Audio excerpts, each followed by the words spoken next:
गांव की अंतिम सीमा पर, जहां पगडंडी खत्म होती है, एक विशाल पीपल का पेड़ खड़ा है।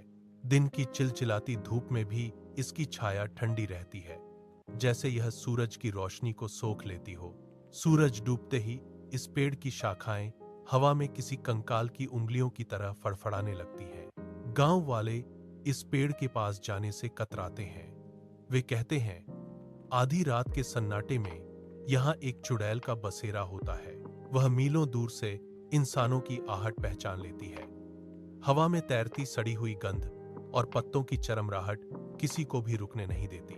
लोग कहते हैं कि जो भी उस पेड़ की छाया के नीचे ठहरता है, वह कभी वापस नहीं लौटता। पेड़ के तने पर बनी दरारें किसी पुरानी चीख की तरह दिखती हैं। रात गहराते ही उस पेड़ के चारों ओर का सन्नाटा भारी हो जाता है। कोई पक्षी नहीं चहकता, कोई कीड़ा नहीं रेंगता, बस एक अजीब सा खिंचाव है जो राहगीरों को अपनी ओर खींचता है। अंधेरा होते ही उस पेड़ की हर टहनी एक चेतावनी बन जाती है। शहर से आए रवि ने इन कहानियों को महज अंधविश्वास माना। उसने अपनी जेब से एक पुराना कैमरा निकाला और लेंस को साफ किया। उसके लिए यह केवल एक पेड़ था, कोई रहस्य नहीं। आधी रात को जब पूरा गांव गहरी नींद में था, रवि ने अपनी टॉर्च जलाई। रोशनी का घेरा पगडंडी पर नाचने लगा। वह बिना किसी हिचकिचाहट के उस पीपल के पेड़ की ओर बढ़ चला।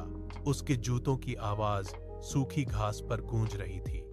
जैसे जैसे वह करीब पहुंचा, हवा में एक भारीपन घुलने लगा। उसने कैमरे का शटर चेक किया। उसकी उंगलियां ठंडी पड़ रही थीं। पेड़ की विशाल छाया ने उसे पूरी तरह ढक लिया। रवि ने टॉर्च की रोशनी को ऊपर की ओर घुमाया, लेकिन शाखाओं के घने जाल ने रोशनी को सोख लिया। उसने एक कदम और आगे बढ़ाया। उसके पैर के नीचे सूखी टहनी के टूटने की आवाज सन्नाटे को चीर गई। रवि ने रुककर पीछे देखा। गांव की बत्तियां अब बहुत दूर और धुंधली दिख रही थीं। उसने फिर से पेड़ की ओर रुख किया। रवि ने टॉर्च की रोशनी को सीधे पेड़ के मुख्य तने पर केंद्रित किया। छाल पर उभरी हुई गांठें किसी विकृत चेहरे जैसी लग रही थीं। अचानक टॉर्च के अंदर से एक हल्की सी खड़खड़ाहट हुई और रोशनी एक झटके के साथ बुझ गई। रवि ने तुरंत टॉर्च को अपने हाथ की हथेली पर जोर से पटका, लेकिन वह मृत पड़ी रही। उसी पल हवा का रुख बदल गया। एक तीखी और सड़ी हुई गंध, जैसे कोई पुरानी कब्र अभी अभी खोदी गई हो, उसके नथुनों में भर गई। रवि ने अपना हाथ हवा में लहराया, जैसे वह उस भारीपन को हटाना चाहता हो। सन्नाटा इतना गहरा था कि उसे अपनी धड़कनें किसी ढोल की तरह सुनाई दे रही थीं। तभी उसके ठीक पीछे से एक धीमी, रेंगती हुई फुसफुसाहट उभरी, आ गए तुम। रवि के शरीर की नसें तन गईं। उसने टॉर्च का बटन बार बार दबाया, लेकिन अंधेरा अब और भी घना और दमघोंटू हो चुका था।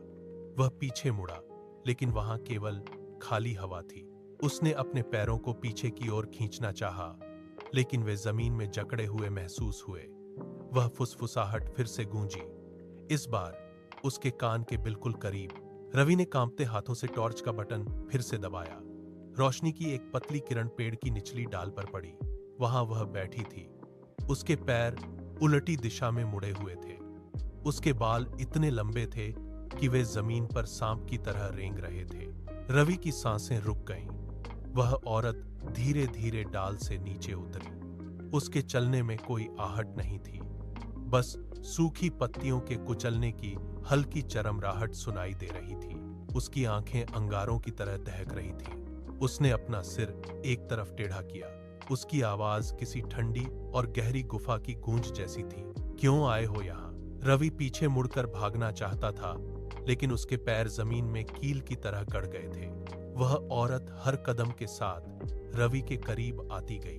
उसकी हंसी पूरे जंगल में गूंजने लगी, जो किसी टूटे हुए कांच के रगड़ने जैसी थी। वह रवि के बिल्कुल सामने आकर रुक गई। उसने अपना चेहरा रवि के चेहरे के पास लाया। उसकी ठंडी और बदबूदार सांस रवि की त्वचा से टकराई। रवि ने चीखने के लिए अपना मुंह खोला, लेकिन उसकी आवाज गले में ही फंस गई। वह केवल अपनी धड़कनों को पसलियों से टकराते हुए महसूस कर सकता था। वह औरत स्थिर खड़ी रही, उसकी दहकती आंखें सीधे रवि की आंखों में गड़ी थीं। तभी दूर कहीं एक मुर्गे ने तीखी बांग दी।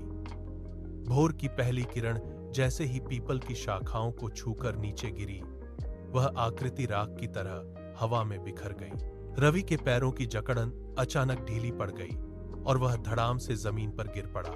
सुबह सूरज की रोशनी में गांव वालों ने उसे पेड़ के नीचे बेसुध पाया। उसके हाथ में कैमरा मजबूती से जकड़ा हुआ था। जब उसने आंखें खोलीं तो उसकी पुतलियां स्थिर थीं। गांव वाले उसे उठाने के लिए आगे बढ़े, लेकिन वह पीछे हट गया। उसके हाथ लगातार कांप रहे थे। उसने कैमरा ग्रामीणों की ओर बढ़ाया, जिसमें केवल काली और धुंधली तस्वीरें कैद थीं। वह हकलाते हुए बस एक ही बात दोहराता रहा, वो अब भी वहीं है। उसकी आंखों में वही खौफ था जो उस रात के सन्नाटे ने उसे दिया था। वह अब पहले जैसा नहीं रहा था।